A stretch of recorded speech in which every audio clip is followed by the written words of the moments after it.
జై తెలంగాణ. నాకు తెలుసు ఎండగుంది, భోజనం కూడా లేట్గా అవుతుంది. ఎవరు చెప్పమన్నారు? వీళ్ళు ఉండనండి, మన వాళ్ళే కదా బయటకు చూపెట్టేది, వాళ్ళే కదా కెమెరాలను తీసి బయటకు చూపెట్టేది. జై తెలంగాణ. కొద్దిగా గట్టిగా సౌండ్ పెరగాల. జై తెలంగాణ. నాకు తెలిసి ఎండగుంది, బాగా ఆలస్యంగా వచ్చినాము. అయినా చాలా చాలా ఓపికగా ఉద్యమ స్ఫూర్తితో మరి మీ ఎమ్మెల్సీ గారి మీద, పార్టీ మీద, ఆర్ఎస్ ప్రవీణ్ కుమార్ గారి మీద, గౌరవనీయులు మీ ఎమ్మెల్యే గారి మీద ఉన్న ప్రేమతో ఇంత ఓపికగా ఇంతటి ఎర్రటి ఎండల్లో కూడా మధ్యాహ్నం పూట ఫ్యాన్ వేసుకొని ఒక అర్ధగంట పడుకుందామని ఆలోచించకుండా చక్కగా ఈ కార్యక్రమంలో ఇంత పెద్ద ఎత్తున పాలు పంచుకుంటున్న మా అన్నదమ్ములందరికీ, ఆడబిడ్డలందరికీ పేరు పేరున శిరస్సు మంచి హృదయపూర్వకంగా మీ ఉద్యమ స్ఫూర్తికి నమస్కారం తెలియజేసుకుంటాం. గౌరవనీయులు ఈ కార్యక్రమానికి అధ్యక్షత వహిస్తున్న సోదరుడు, నేను రాజకీయాల్లో అడుగుపెట్టిన కొత్తలో 18 ఏళ్ల కిందట ఆనాటి నుంచి మిత్రుడు, సోదరుడు, ఆనాడు ఇండిపెండెంట్ ఎమ్మెల్యేగా గెలిచిన తర్వాత అప్పటి నుంచి ఇప్పటి వరకు మా ఇద్దరి స్నేహం, ఆయన కాంగ్రెస్ పార్టీలో ఉన్న, నేను టీఆర్ఎస్ ఎమ్మెల్యే అయిన తర్వాత, ఆ తర్వాత మళ్ళీ వారు టీఆర్ఎస్లో చేరిన తర్వాత కూడా కొనసాగుతున్నది. ఒక పరస్పర గౌరవం, పరస్పర నమ్మకం, పరస్పరమైన ప్రేమతో 18 ఏళ్ళుగా నాకు ఎన్నో విలువైన సలహాలు, సూచనలు ఇస్తూ తన స్నేహంతో, తన ప్రేమతో ఎప్పటికప్పుడు నాకు ఈ ఓటమి తర్వాత కూడా ధైర్యాన్ని నిరూపించిన మా సోదరుడు గౌరవనీయులు ఎమ్మెల్సీ చెల్లా వెంకటరామరెడ్డి అన్న గారికి, గౌరవనీయులు తమ్ముడు వెంకటరామరెడ్డి అన్న నాకు ఎన్నికలకు ముందు ఒక మాట చెప్పాడు. విజయుడు ఎమ్మెల్యే అయినాడు, అమ్మవారి ఆశీస్సులు ఉన్నాయి, నువ్వు టికెట్ ఇవ్వాలా అంటాడు. నేను అప్పుడు విజయుడిని ఎక్కువ కలవాలి. అది వెంకటరామరెడ్డి అని ఏం చేసినాడు తెలుసా? తన ఫోన్ తీసినాడు, ఫోన్ తీసి అందులోకి వెళ్ళి ఫోటో చూపెట్టినాడు. విజయుడి ఫోటో చూపెట్టి, చూడు ఎంత గ్లామరస్గా, ఎంత అందంగా ఉన్నాడో చూడు, మావాడి ముఖంలో కలదు నువ్వు అని చెప్పి అదరగొట్టి అమ్మవారి ఆశీస్సులు ఉన్నాయని చెప్పి నన్ను దాదాపు, నేను నిజంగా చెప్తున్నా, నాకు తెలిసి మొన్న 2023 ఎన్నికల్లో ఎవరు కూడా ఒక టికెట్ కోసం 3 గంటలు, ఒకటి కాదు 2 కాదు 3 గంటల పాటు కన్విన్స్ చేసి, ఆ రోజు నిరంజన్ గారు కూడా నాకు తెలుసు, ఆయన కూడా 3 గంటలు కన్విన్స్ చేసి ఒక మంచి నాయకుడు తమ్ముడు విజయుడిని మీకు అందించినందుకు నేను మళ్ళొకసారి వెంకటరామరెడ్డిని కూడా విజయుడిని గెలిపించినందుకు మీకు హృదయపూర్వకంగా ధన్యవాదాలు, మీకు కూడా నమస్కారం తెలియజేస్తాను. గౌరవనీయులు మాజీ మంత్రివర్యులు పెద్దలు శ్రీ సింగిరెడ్డి నిరంజన్ రెడ్డి గారు, పార్టీ వ్యవస్థాపక సభ్యులు కేసీఆర్ గారికి మొదటి నుంచి ఈ జిల్లాలో, ఉమ్మడి పాలమూరు జిల్లాలో ఒక సోదరుడిగా, సహోదరుడిగా గులాబీ జెండా ఎగిరిన నాటి నుంచి నేటి వరకు మరి చిరకాల మిత్రుడిగా ఉన్న పెద్దలు వారికి, అదే మాదిరిగా అన్న గౌరవనీయులు గద్వాల ఎమ్మెల్యే మహామండోడు, మీ వెంకటరామరెడ్డి గారు మండోడు అంటే ఈయన కూడా మండోడు, తక్కువడు కాదు, నడిగడ్డ నీళ్ళలోనే మండుతనం ఉండిపోతుంది. మా గద్వాల ఎమ్మెల్యే గారు గౌరవనీయులు అన్నగారు బట్ల కృష్ణమోహన్ రెడ్డి అన్న, అదేవిధంగా వేదిక పైన ఆశ్చర్యమైన గౌరవనీయులు సోదరులు ఇమ్తియాజ్ ఇషాక్ గారు, గద్వాల ఇన్ఛార్జ్గా ఉన్నారు వారు, అలంపూర్ ఇన్ఛార్జ్గా చేసిన గౌరవనీయులు దేవరి మల్లప్ప గారు, సోదరుడు బైకాని శ్రీనివాస్ యాదవ్ గారు, ఇక వేదిక పైన ఉన్న మిగతా నాయకులు ఎవరెవరు పేర్లు అయితే నేను చెప్పలేదో వాళ్ళు మనసులోనే తిట్టుకోండి, బయట తిట్టబాకండి, మనసులో మాత్రమే తిట్టుకోండి. అందరికంటే ముఖ్యంగా మరి ఈరోజు ఈ కార్యక్రమంలో మీ ముందుకు వచ్చిన పెళ్లి కొడుకు, ఎవరు పెళ్లి కొడుకు? రాబోయే రోజుల్లో జూన్ 3 తారీఖు నాడు కాబోయే నాగర్ కర్నూలు పార్లమెంట్ సభ్యుడు, అలంపూర్ మట్టిబిడ్డ గౌరవనీయులు శ్రీ ఆర్ఎస్ ప్రవీణ్ కుమార్ గారికి, మీ అందరి ఆశీస్సులతో కాబోయే పార్లమెంట్ సభ్యుడు ప్రవీణ్ అన్న గారికి, వేదికపై ఉన్న నాయకులకి, పాత్రికేయ మిత్రులకి పేరు పేరున అందరికీ హృదయపూర్వక నమస్కారం. వెంకటరామరెడ్డి అన్న, నేను 10 సార్లు అడిగిందా, పాలమూరులో, ఉమ్మడి పాలమూరులో 14 సీట్లుంటే 2 సీట్లు గెలిచినాం మనం ఈసారి. అందులో 2 నడిగడ్డలను గెలిచినాము. ఏం జరుగుతుంది అక్కడ అని అడిగితే ఆయన ఏం చెప్పాడంటే, నువ్వు మా వాళ్ళని కలవాలా, వాళ్ళే చెప్తారు, నేను చెప్పేది ఏం లేదు, గద్వాల్ రా, అలంపూర్ రా, ఇక్కడ మా మట్టి వాసన చూడు, మా వాళ్ళ సత్తా చూడు, మా వాళ్ళ కమిట్మెంట్ చూడు, చూస్తే నీకే అర్థమవుతుందని చెప్పాడు. మరి ఎప్పుడు రావాలని అడిగింది, ఆ అమ్మవారు ఎప్పుడు పిలుచుకుంటే అప్పుడే వస్తామని చెప్పాడు. జోగులలో అమ్మవారు ఎప్పుడు పిలుస్తారో అప్పుడే వస్తావు అన్నాడు. అన్నట్టుగానే మొన్న 18 తారీఖు నాడు మీటింగ్ పెట్టుకున్నాం నిజానికి. కానీ అనుకోకుండా అదే రోజు కేసీఆర్ గారు హైదరాబాద్లో మీటింగ్ పెట్టడం వల్ల ఆ సమావేశం వాయిదా పడ్డది. ఇట్లా ఈరోజు 23 తారీఖు నాడు మనం కలుసుకోవాలని రాసింది. అందుకే ఇవాళ మిమ్మల్ని కలుసుకునే భాగ్యం నాకు కలిగింది. ఇవాళ దయచేసి మిమ్మల్ని అందరినీ కోరేది ఒకటే, 14 సీట్లుండే ఉమ్మడి పాలమూరులో, 2 సీట్లుండే నడిగడ్డలో 2ంటికి 2 గెలిపించి 100కు 100% రిజల్ట్ తెచ్చిన అలంపూరు గద్వాల తాలూకా కార్యకర్తలకు హృదయపూర్వకంగా ఒకసారి గట్టిగా చప్పట్లతో మనమే అభినందించుకోవాలని చెప్పి నేను కోరుతాను. ప్రతికూల పరిస్థితులున్నా, చుట్టూ ఏం జరిగినా ఈ 2 నియోజకవర్గాల్లో మాత్రం బలంగా మీరందరూ పనిచేస్తున్నారు కాబట్టి ఈ ప్రాంతంలో 2 చోట్ల కూడా బ్రహ్మాండమైన మెజారిటీతో మనం గెలిచొచ్చినాం. సరే, దురదృష్టం మనం అనుకున్నాం కేసీఆర్ గారు తిరిగి ముఖ్యమంత్రి అవుతారు, ఈ రాష్ట్రంలోని రైతులు కానీ పేదలు కానీ వారికి ఇచ్చిన హామీలు, సంక్షేమ కార్యక్రమాలు గతంలో ఎట్లయితే కొనసాగించినామో దాన్ని మరింత బలంగా కొనసాగిస్తూ ముందుకు పోవాలి అని ఒక నమ్మకంతో గట్టిగా పనిచేస్తున్నాం. సరే, దురదృష్టం 39 సీట్లు గెలిచిన 14 సీట్లు వెంట్రుక వాసి తేడాలో పోయినాయి. 14 సీట్లలో చాలా స్వల్పమైన తేడాతో 3000, 2000, 1000 ఓట్లు, 4000, 5000, 14 సీట్లు పోయినాయి. ఆ 14 సీట్లలో కనీసం 6 గెలిచినా 7 గెలిచినా ఇవాళ మనం గవర్నమెంట్లోనో లేకపోతే ఇంకో పాత్రలోనో ఉండే పరిస్థితి. ఏమైనప్పటికీ 10 ఏళ్ళు ప్రజలు మనకు ప్రభుత్వాన్ని నడపమని బాధ్యత ఇచ్చినారు. ఈ 5 ఏళ్ళు ప్రతిపక్షంలో కూర్చోండి, నిర్మాణాత్మక ప్రతిపక్షంగా వ్యవహారం చేయండి, ప్రజల తరఫున పోరాటం చేయండి అని ఒక ఆదేశం ఇచ్చినారు. ఒక్కసారి మనం ఆలోచించినట్టయితే డిసెంబర్ 3 నాడు ఎన్నికల ఫలితాలు వచ్చినాయి. వచ్చిన తర్వాత ఏమేమి జరుగుతుందో మీరు చూస్తూ ఉన్నారు. కేసీఆర్ గారి ద్వారా పదవులు పొంది పెద్ద నాయకులు, పెద్ద పదవులు పొందిన వారు ఒక్కొక్కరుగా జారుకుంటా ఉన్నారు. చూస్తూ ఉన్నారు మీరు. వాళ్ళ పేరు నేను చెప్పడం బాగుండదు కానీ ఒక్కొక్కరు పెద్ద పదవులు చేసిన వాళ్ళు, మంత్రులుగా చేసిన వాళ్ళు, ఉప ముఖ్యమంత్రులుగా చేసిన వాళ్ళు, రాజ్యసభ సభ్యులుగా అవకాశం పొందిన వాళ్ళు జారుకుంటా ఉన్నారు. మరొక వైపు కాంగ్రెస్ ప్రభుత్వం, కొత్తగా వచ్చిన కాంగ్రెస్ ప్రభుత్వం రోజు మాటలతో, పని తక్కువ మాటలు ఎక్కువ అన్నట్టు రోజు సూటిపోటి మాటలతో 70 ఏళ్ల వయసులో ఉండే కేసీఆర్ గారిని, తెలంగాణ తెచ్చిన కేసీఆర్ గారిని సూటిపోటి మాటలతో, దివాలాపూర్ విమర్శలతో ప్రతిరోజు టార్గెట్ చేస్తూ ఉన్నారు. మరొక వైపు మన నాయకుడు కేసీఆర్ గారికి స్వయాన ఆరోగ్య సమస్య వచ్చింది, కాలు ఫ్రాక్చర్ అయింది, ఇప్పటికి కూడా కర్ర పట్టుకుని మరి నడిచే పరిస్థితి. ఇంకోవైపు స్వయాన ఆయన కుమార్తె మా చెల్లి కవితమ్మని మరి మోడీ గారు తీసుకొని పోయి జైల్లో పెట్టినాడు. ఈ వాతావరణంలో ఇన్ని కష్టాల నడుమ నిజానికి మన పార్టీని ఒక్కొక్కరుగా నాయకులు వదిలిపెట్టిన టైంలో ఇవాళ మన ముందుకు వచ్చిన మన పార్లమెంట్ అభ్యర్థి ఆర్ఎస్ ప్రవీణ్ కుమార్ గారి గురించి మనం 2 నిమిషాలు చెప్పుకోవాలి. ఎందుకంటే ఒకవైపు నాయకులేమో మనం ప్రతిపక్షంలో రాగానే వదిలిపెట్టిపోతా ఉంటే ఇవాళ ఆర్ఎస్ ప్రవీణ్ కుమార్ గారిని కాంగ్రెస్ పార్టీ కూడా ఆహ్వానించింది. రమ్మన్నది, మీరు రండి, మీకు ప్లానింగ్ బోర్డు వైస్ చైర్మన్ పదవి ఇస్తాము. ఇదివరకు నిరంజన్ రెడ్డి గారిని పదవి చేసినారు 2014 నుంచి 19 దాకా. ఆ పదవి మీకు ఇస్తాము, క్యాబినెట్ ర్యాంక్ ఇస్తాము, మీరు పార్టీలోకి రండి అని అడిగినారు. ఆయన వద్దన్నాడు, నేను రానని చెప్పినా.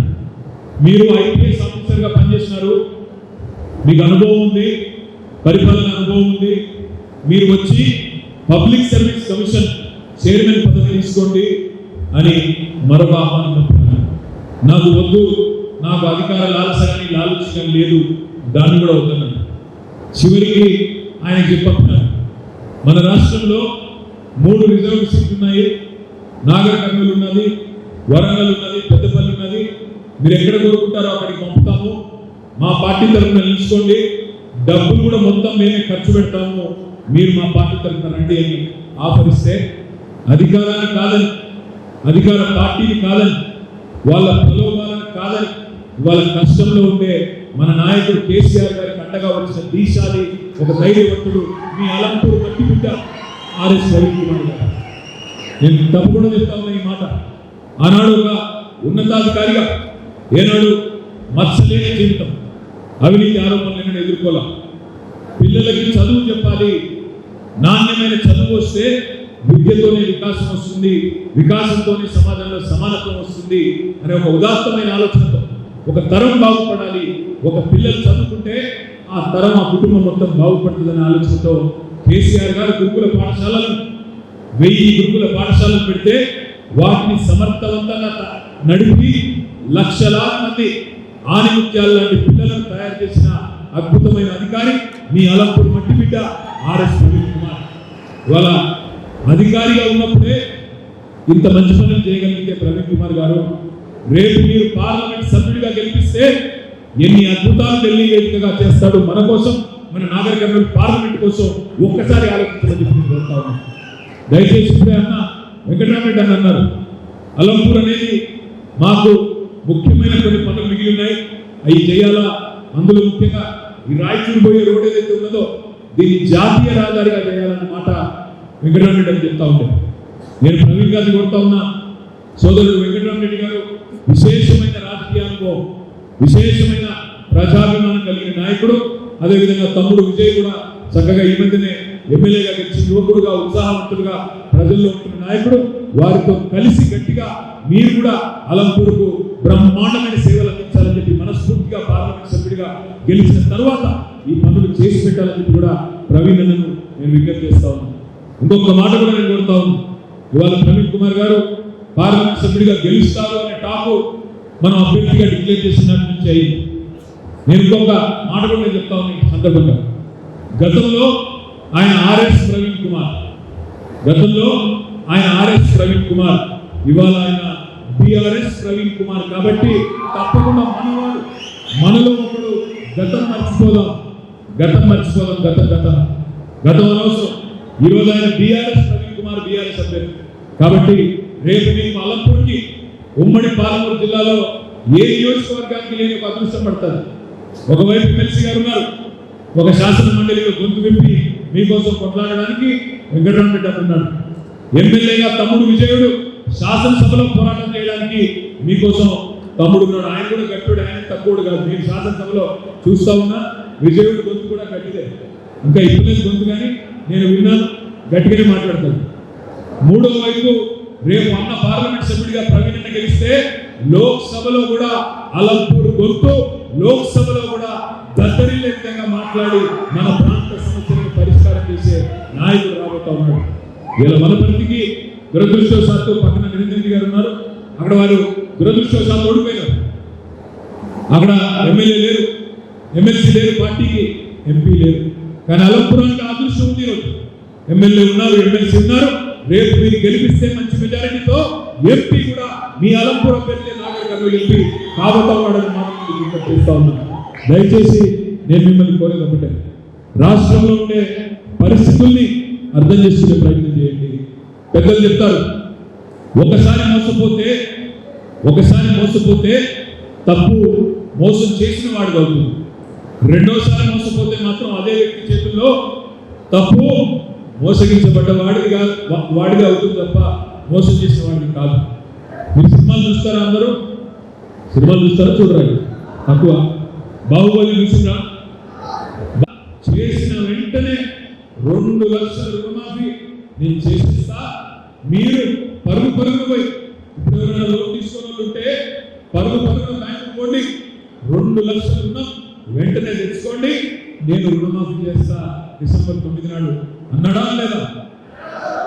డిసెంబర్ 9 పోయింది, జనవరి 9 పోయింది, ఫిబ్రవరి 9 పోయింది, మార్చి 9 పోయింది, ఏప్రిల్ 9 కూడా పోయింది, రేపు మే 9 కూడా రాబోతా ఉంది. నేను మిమ్మల్ని కోరేది ఒకటే, మళ్ళా మోసగాడు కొత్త మోసం మొదలుపెట్టినాడు. మోసం పార్ట్ 1 అసెంబ్లీ ఎన్నికల కోసం చేసినాడు. పార్లమెంట్ ఎన్నికల కోసం మోసం పార్ట్ 2. ఏది పార్ట్ 2? ఆగస్టు 15 చెప్తున్నాడు. రైతు బంధే చక్కగా అయినోడు, రైతు బంధు ఎన్నికే ఆపసోపాలు పడ్డోడు 40,000 కోట్ల రుణమాఫీ 15 ఆగస్టు నాడు చేస్తాడంటే నమ్మనికి మనం పిచ్చోలమా? ఆలోచించండి. ఒక్కసారి మోసపోతే మోసం చేసిన వాడికి తప్పు, రెండవసారి అదే మంచి చేతుల్లో మోసపోతే తప్పు మనదవుతుంది తప్ప తప్పు రేవంత్ రెడ్డిది కాదు. అయినా రేవంత్ రెడ్డి గారు పాపం ఆయన చాలా నిజాయితీగా చెప్పినాడు, చాలా నిజాయితీగా చెప్పినాడు. ప్రజలు మా చేతుల్లో మోసపోవాలనే కోరుకుంటారు, ప్రజలు మా చేతుల్లో మోసపోవాలనే కోరుకుంటారు, మోసపు మాటలు వినాలనే కోరుకుంటారు, అందుకే మేము వాళ్ళని మోసం చేస్తాము అని చాలా నిజాయితీగా చెప్పినాడు. చాలా నిజాయితీగా మోసగాడు రేవంత్ రెడ్డి గారు. అరిచేతిలో వైకుంఠం పెట్టినాడు. కులం ఫ్రీ అన్నాడు, బంగారం ఫ్రీ, బస్సు ఫ్రీ, రుణమాఫీ 2 లక్షలు, నెలకు ముసలాళ్ళకి 4,000. కేసీఆర్ ముసలాయనకే ఇస్తున్నాడు, ముసలమ్మ పుడిస్తేనే 4,000. కోడలు పిల్ల ఉంటే 2,500. స్కూటీలు ఫ్రీ, రైతు కూలీలకు 12,000. చెప్తా పోతే ఆటో డ్రైవర్లకు 12,000. 420 హామీలు ఇచ్చినాడు. 1 కాదు 2 కాదు 420 హామీలు ఇచ్చి గద్దెలెక్కి కూర్చున్నాడు. కూర్చున్న తర్వాత ఏం మాట్లాడుతున్నాడు? సెక్రటేరియట్కి వచ్చినాడు. వచ్చి అయ్యో నేను ఇక్కడ లంక బిందెలు ఉంటాయనుకుని వస్తే కానీ అన్ని గాలి కుండలే ఉన్నాయి అంటున్నాడు. నాకు తెలియగలుగుతా, మీ నడిగడ్డ సంగతి నాకు తెలియదు కానీ మీరు చెప్పాలా. లంక బిందెల కోసం గడ్డపారం పట్టుకొని తట్టాపారం పట్టుకొని నెత్తి మీద తుండు కప్పుకొని అర్ధరాత్రి తిరిగేది ఎవరు? పాడుబడ్డ కోటల చుట్టూ ఎవరు విడబడుతున్నా. మరి నాకు తెలియదు నేను ఏం చేసేదో ఇదివరకు, కానీ మరి లంక బిందెలు ఉన్నాయా లేవని మాట్లాడుతూ ఉన్నాడు. మొన్న నా మహబూబ్ నగర్ పోయినాడు. మహబూబ్ నగర్ పోయి అక్కడ ఇంకా దారుణంగా మాట్లాడినాడు. పెద్దలు కేసీఆర్ గారిని సరే నానా మాటలు అంటున్నాడు, మీరు చూస్తూ ఉన్నారు, నేను అది చెప్పను. ఒక ముఖ్యమంత్రి స్థాయి తగని మాటలు మాట్లాడుతున్నాడు. జేబులో కందర పెట్టుకొని తిరుగుతున్నా అని మాట్లాడతాడు ముఖ్యమంత్రి. మొన్న మధ్యనే సూర్యాపేటలో బస్సులు బాగా బిజీ అని మీకు తెలుసు, బస్సులో రష్ ఎక్కువైంది. ఫ్రీ బస్సు కాబట్టి లేడీస్ ఎక్కుతున్నారు. అరే దండం పెడతారా ఆయన ఎవరో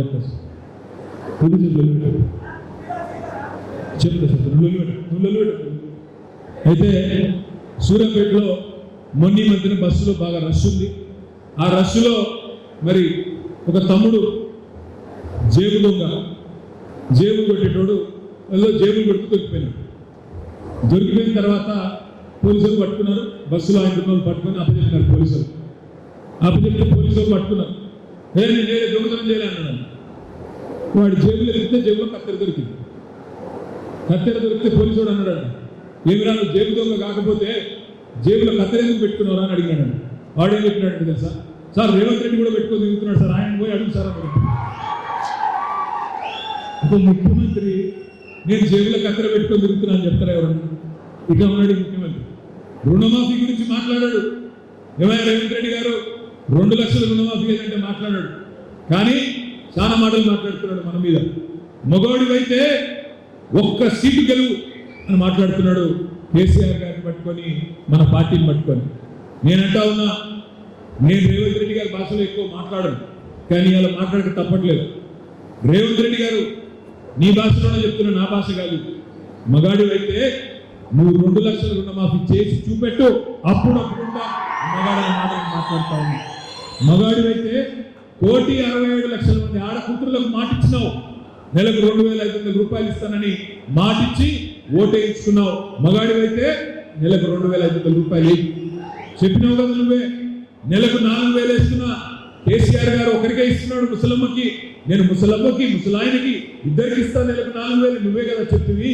మగాడివైతే 46 లక్షల మంది ఆసరా పెన్షన్లు తీసుకుంటున్న వాళ్ళకి, వాళ్ళతో పాటు వాళ్ళ భార్యలకు కానీ భర్తలకు కానీ నెలకు 4,000 రూపాయలు వేసి అప్పుడు చెప్పు నువ్వు మగాడివైతే.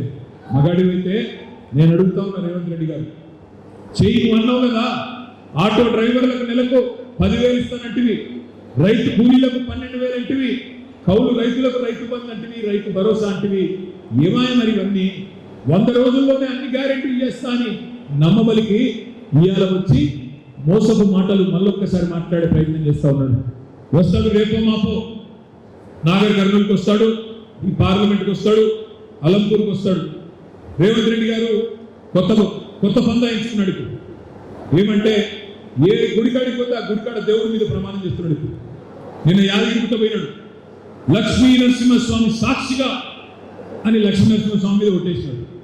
నిజామాబాద్ పోయినాడు, బాసర సరస్వతి తల్లి సాక్షిగా అని అక్కడ బాసర అమ్మవారి మీద అక్కడ ఆమె మీద పెట్టినాడు. వేములవాడ పోయినాడు, రాజరాజేశ్వర స్వామి సాక్షిగా రుణమాఫీ చేస్తా అన్నాడు. నాకైతే భయం అవుతున్నది. ఇక్కడికి కూడా వస్తాడు, జోగులాంబ తల్లి సాక్షిగా ఇక్కడ కూడా మాట్లాడతాడు. మోసపోకండి, మోసం పార్ట్ 1 అయిపోయింది అసెంబ్లీ ఎన్నికల కోసం, మోసం పార్ట్ 2 పార్లమెంట్ ఎన్నికల కోసం ప్రారంభించినాడు. తప్పకుండా మనం ఆ మోసాన్ని జయించాల్సిన బాధ్యత మన మీదనే ఉన్నది. ఇంకొక మాట కూడా నేను విజ్ఞప్తి చేస్తా ఉన్నాను. ఈరోజు ఈ నియోజకవర్గంగా వస్తే, నాగర్ కర్నూలు పార్లమెంట్కి వస్తే పోటీ పడుతున్న 3 అభ్యర్థులను ఒకసారి చూడండి, ఆలోచించండి. ఆర్ఎస్ ప్రవీణ్ కుమార్ గారి కంటే మెరుగైన అభ్యర్థి ఉన్నాడా పార్లమెంట్ పోటీలో? రేపటి రోజున మనం గర్వంగా చెప్పుకోవాలన్నా వద్దా? ఇగో ఈయన మా పార్లమెంట్ సభ్యుడు, మా ఆర్ఎస్ ప్రవీణ్ కుమార్ గారు మా పార్లమెంట్ సభ్యుడు గర్వంగా చెప్పుకునే పరిస్థితి ప్రవీణ్ అన్న పార్లమెంట్కి పోతే ఉంటుంది. అదే వేరే వాళ్ళు పోతే ఆ పరిస్థితి ఉండదు. పైరవీలు చేయడానికి, రేవంత్ రెడ్డి గారు ఢిల్లీకి పంపే బ్యాగుల సంచులు మోయడానికి, బ్యాగులు మోయడానికి ఆయన వనికొస్తాడేమో కానీ పార్లమెంట్లో ఉండే ప్రజల కష్టాలు అక్కడ ఢిల్లీలో వినిపించడానికి మాత్రం పనికి రాడు. ఒక్క అధికారిగా ఉన్నప్పుడే, పోలీస్ అధికారిగా ఉన్నప్పుడే ప్రవీణ్ కుమార్ గారు బ్రహ్మాండంగా పనిచేయగలిగినాడు. మరొక పార్లమెంట్ సభ్యుడైతే ఎంత సమర్థవంతంగా పనిచేస్తాడో ఆలోచించమని చెప్పి నేను కోరుతా ఉన్నాను. ఒకసారి మా కృష్ణమోహన్ రెడ్డి అని పిలిచినాడు, ఎక్కడికో గద్వాల సభకు పోతుంటే నేను నిరంజన్ రెడ్డి గారు మేమందరం దరూరులో ఆనాడు ఓ పత్తి చేనులో 50-60 మంది రైతులు కనబడ్డారు. పలకరిద్దామని పోతే పాలమూరు అంటేనే ఒకప్పుడు వలసల జిల్లాగా పేరు. యాడికి పోయిన దేశంలో ఎవరు కనబడతారా కన్స్ట్రక్షన్ సైట్లో అంటే పాలమూరు లేబర్ అనేది. సో అట్లాంటి పరిస్థితులు ఆడ కూలీలు ఉంటే కూలీలతో మాట్లాడికి పోయినాం మేము దరూరు. ఆడపోతే 50 మంది ఉన్నారు. ఇది ఎప్పుడు నేను చెప్పేది ఒక 5-6 ఏళ్ల కిందట. ఆ రోజు కృష్ణమోహన్ రెడ్డి గారు కాన్స్టిట్యూన్సీలో జరిగిన సంఘటన 50-20 మంది ఉంటే అందరినీ పిలిచి ఏ ఊరమ్మా మీద అడిగింది. నేను అనుకున్నా కొంతమంది అలంపూర్ వాళ్ళు ఉంటారు, కొంతమంది పక్కన ఏమన్నా నారాయణపేటలో అక్కడి నుంచో ఇక్కడి నుంచో మన వాళ్ళే ఉంటారు అనుకున్నాను. కానీ వాస్తవం ఏంటంటే దరూరులో ఆ రోజు నేను కలిసిన కూలీలు కొంతమంది కర్నూలు వాళ్ళు, కొంతమంది రాయచూరు వాళ్ళు, ఇతర రాష్ట్రాల నుంచి కూడా ఇవాళ మన తెలంగాణకు వచ్చి పుట్టగడుపుకునే పరిస్థితి కేసీఆర్ గారి ప్రభుత్వంలో వచ్చిన మాట వాస్తవమా కాదా మీరు ఆలోచించండి. వెంకటరామరెడ్డి అని చెప్పినాడు ఇప్పుడే, కేసీఆర్ ఉన్నప్పుడు 10 ఏళ్ళు నీళ్లకు బాధ లేదు, కేసీఆర్ ఉన్నప్పుడు 10 ఏళ్ళు కరెంటుకు బాధ లేదు, కేసీఆర్ ఉన్నప్పుడు 10 ఏళ్ళు రైతు బంధుకు బాధ లేదు. మీ ఫోన్లు టింగ్ టింగ్ టింగ్ మనం అవుతూ వారం రోజుల్లోనే 7,600 కోట్ల రూపాయలు 70 లక్షల రైతుల ఖాతాల్లో లంచంగా పడింది. అదే కాంగ్రెస్ ప్రభుత్వం వచ్చినాక రైతు బంధు కోసమే అడుక్కునే పరిస్థితి వచ్చింది. నీకు పడ్డదా రైతు బంధు అంటే నీకు పడ్డదా అని రైతులు ఒకరు చూసుకునే పరిస్థితి వచ్చింది. రుణమాఫీ సంగతి దేవుడెరుగు, 10,000 పోయి 15,000 అవుతుంది అనుకున్నాం. కానీ కేసీఆర్ ఇచ్చిన రైతు బంధుకే దిక్కు లేదు అని తలకాయ కట్టుకునే పరిస్థితి వచ్చింది. ఇప్పుడే సోదరుడు ఎమ్మెల్సీ గారు చెప్తా ఉన్నారు, ఎమ్మెల్యే గారు చెప్తా ఉన్నారు, వెంకటరామరెడ్డి గారు, విజయుడు గారు, మన గవర్నమెంట్ గారు వచ్చింటే ఈసారి ఆర్డీఎస్ నెట్టెంపాడు పూర్తి చేసి ఈ ప్రాంతంలో రోడ్లు, కొన్ని విద్యాలయాలు కూడా తెచ్చుకోవాలనుకున్నాం. తప్పకుండా అది చేయాలి మీరు అని చెప్పి వారు చెప్తా ఉంటే నాకు ఇంకో మాట కూడా వెంకటరామరెడ్డి నా చెవిలో చెప్తా ఉన్నారు.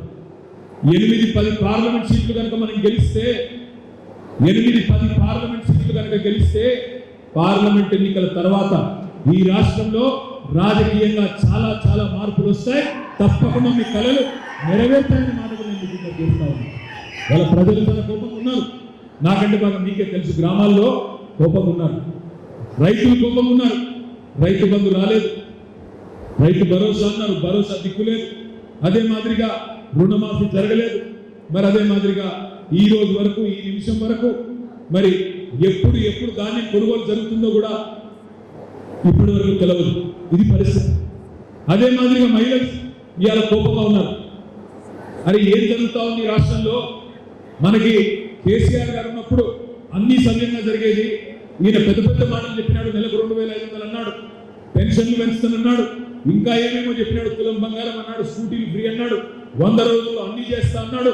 ఇవాళేమో కథలు చెప్తున్నాడు అని చెప్పి మహిళలు కోపం ఉన్నారు, విద్యార్థులు కోపం ఉన్నారు. రాష్ట్రంలో ఇప్పటి వరకు 100 రోజుల్లో మోసకారి ప్రభుత్వం కేసీఆర్ ఇచ్చిన ఉద్యోగాలను ఇవాళ నేను ఇచ్చిన ఉద్యోగాలను చెప్పుకుంటున్నారు రేవంత్ రెడ్డి గారు. 30,000 ఉద్యోగాలు కేసీఆర్ గారి ప్రభుత్వంలో ఆనాడు ప్రవేశ పరీక్షలు జరిగి ఆనాడే మొత్తం అపాయింట్మెంట్ జరిగి కాగితాలు మాత్రం రేవంత్ రెడ్డి గారు ఇచ్చి నేను ఇచ్చిన ఉద్యోగాలు అని చెప్పుకుంటుంటే విద్యార్థులు నిరుద్యోగులు వాళ్ళు కోపం ఉన్నారు. 2 లక్షల ఉద్యోగాలు అన్నారు సంవత్సరానికి, ఇంతవరకు ఉద్యోగాలు ఊసలేదు. నా విజ్ఞప్తి అందుకే మీ అందరితో ఒకటే, కాంగ్రెస్ మీద భ్రమలు 100 రోజుల్లోనే పోయినాయి. మరొక party BJP, Bharatiya Janata party. ఈ మధ్యన వాళ్ళు కొంత అక్కడ ఇక్కడ ఎగురుతా ఉన్నారు, దుక్కుతా ఉన్నారు. ఏమయ్యా 10 ఏళ్ళు మోడీ గారు ఏం చేసినారు అంటే చెప్పనికే ఏం లేదు. తెలంగాణకి ఏం చేసినాడో చెప్పమంటే కూడా చెప్పడు. పోనీ భారతదేశానికి ఏం చేసినారో చెప్పండి అంటే చెప్పరు. పోనీ మా నాగర్ కర్నూలు పార్లమెంట్లో మా అలంపూర్ తాలూకాకి ఏం చేసినారు, మా గద్వాలకి ఏం చేసినారంటే చెప్పనికే ఏం లేదు. అందుకే ఒకటే ఒక స్లోగన్ వాళ్ళు, జై శ్రీరామ్. ఏమనంటే జై శ్రీరామ్. శ్రీరాముతో మనకేం పంచాయతీ లేదు, శ్రీరాముతోన మనకేం పంచాయతీ లేదు. రాముడు దేవుడు, రాముడు దేవుడు అందరివాడు, ఆయన బీజేపీ వాడు కాదు, అందరివాడు.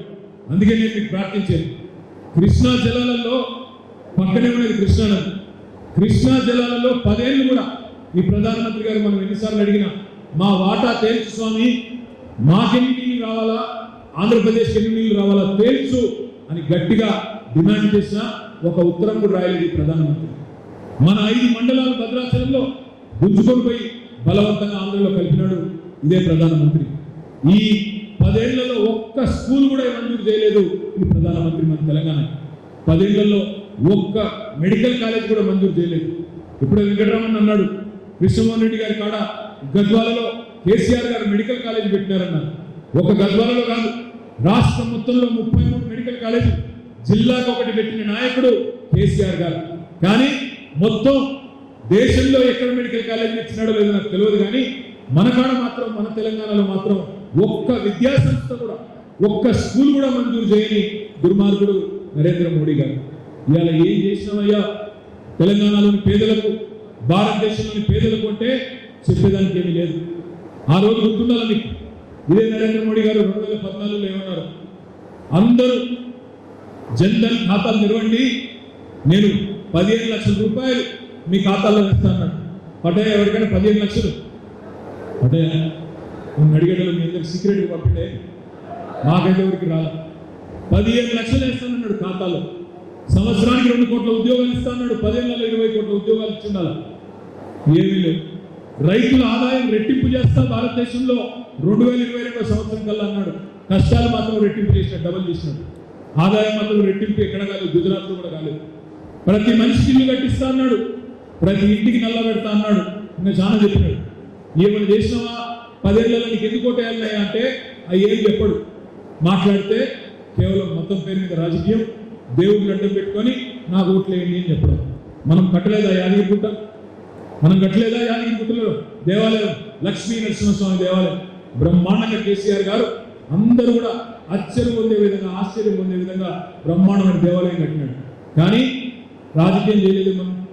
అక్షింతలతో రాజకీయం. అక్షింతలు వచ్చినాయి అందరికీ, అక్షింతలు అందరికీ వచ్చినాయా లేవా? మోడీ గారు అక్షింతలు పంపినాడు. కేసీఆర్ గారు ఏం చేస్తున్నారు తెలుసా? మోడీ గారు అక్షింతలు పంపితే కేసీఆర్ గారు దేశం మొత్తానికి సరిపడే విధంగా 3.5 కోట్ల వరి ధాన్యం మొత్తం దేశానికి పంపిన నాయకుడు కేసీఆర్ గారి మాటని గుర్తు చేస్తా ఉన్నాం. అంటే మనమేమో దేశం గురించి ఆలోచించినాం, దేశాభివృద్ధి గురించి ఆలోచించినాం, రైతుల గురించి ఆలోచించినాం, పేదల గురించి ఆలోచించినాం, సంక్షేమం గురించి ఆలోచించినాం. దయచేసి నేను మీకు కోరేది ఒకటి, వాళ్ళ సమర్థుడు, విద్యావంతుడు కేసీఆర్ గారు కష్టంలో ఉన్నప్పుడు ఆయన వెంట నడిచి వచ్చిన మీ ఆలంపూర్ ముద్దుబిడ్డ ప్రవీణ్ కుమార్ గారు. ఇందాక చెప్పిన మళ్ళీ చెప్తా ఉన్నాను. ఒకప్పుడు ఆయన ఆర్ఎస్ ప్రవీణ్ కుమార్, ఇప్పుడు ఆయన బిఆర్ఎస్ ప్రవీణ్ కుమార్. కాబట్టి గతం మనం భవిష్యత్తు గురించి ఆలోచించేద్దాం. పార్లమెంట్లో రేపు మనవాణ్ణి కూర్చోబెట్టుకుంటే మీ అలంపూర్కి మేలు జరుగుతుంది. ఎమ్మెల్సీ నీయోడే, ఎమ్మెల్యే నీయోడే, ఎంపీ కూడా మీ ఓడైతే మీకు మీ పార్లమెంట్ కూడా లాభం జరుగుతుంది.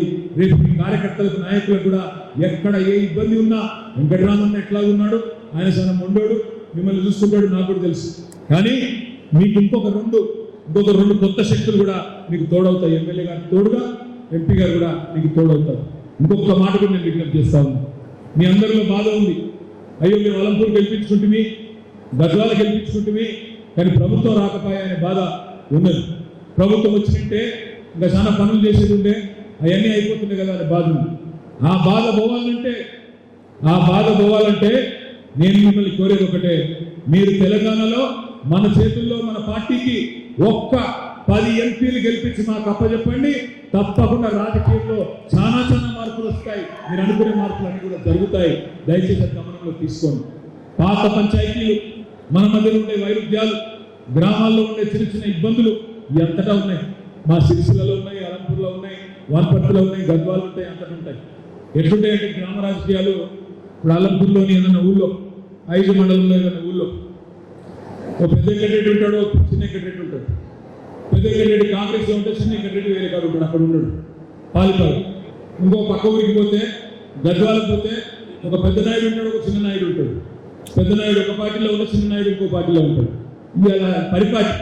మీరు దయచేసి నేను కోరేది ఏంటంటే, ఈ సందర్భంలో ఒకవైపు కాంగ్రెస్ చేసిన మోసం, మరొక వైపు బీజేపీ చేసిన ద్రోహం, ఈ రెండింటికి నిజాయితీగా పనిచేసిన బీఆర్ఎస్ పార్టీకి, మన నాయకుడు కేసీఆర్ గారికి మధ్యన జరుగుతున్న ఈ పోరాటంలో ఇవాళ మనం ఆలోచించాల్సింది, మనం ముందుకు పోవాల్సింది ఒకటే ఒక నినాదంతో, ఒకటే ఒక ఆలోచనతో.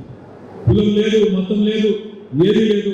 మళ్ళీ తెలంగాణ కంటూ ఒక గొంతు ఉండాలి అంటే, తెలంగాణ రేపు మళ్ళీ ఒకసారి మంచిగా బ్రహ్మాండంగా ముందుకు పోవాలంటే ఈ గులాబీ కండువానే ఈ తెలంగాణకు శ్రీరామ రక్ష అనే ఒక ఆలోచనతో అందరం కలిసికట్టుగా ముందుకు పోదాం. నాకు వెంకటరామరెడ్డి గారికి నేను హృదయపూర్వక ధన్యవాదాలు తెలియజేస్తా ఉన్నా. ఎందుకంటే అలంపూర్ తాలూకాలో ఇంత ఎర్రటి ఎండలో కూడా ఇంతమందిని పిలిచి, ఇంతమంది మా అన్నదమ్ములను పిలిచి ఇంత చక్కటి సమావేశం తాల్సిమైనా కూడా నిర్వహించినందుకు వారికి ప్రత్యేకంగా ధన్యవాదాలు తెలియజేస్తూ, మరి మే 13 నాడు జరగబోయే ఎన్నికల్లో మీరందరూ కూడా తప్పకుండా మన అభ్యర్థి ఆర్ఎస్ రవీంద్ర కుమార్ గారిని గెలిపించాలని కోరుకుంటూ, జై తెలంగాణ. కారు గుర్తుకే, కారు గుర్తుకే. Thank you.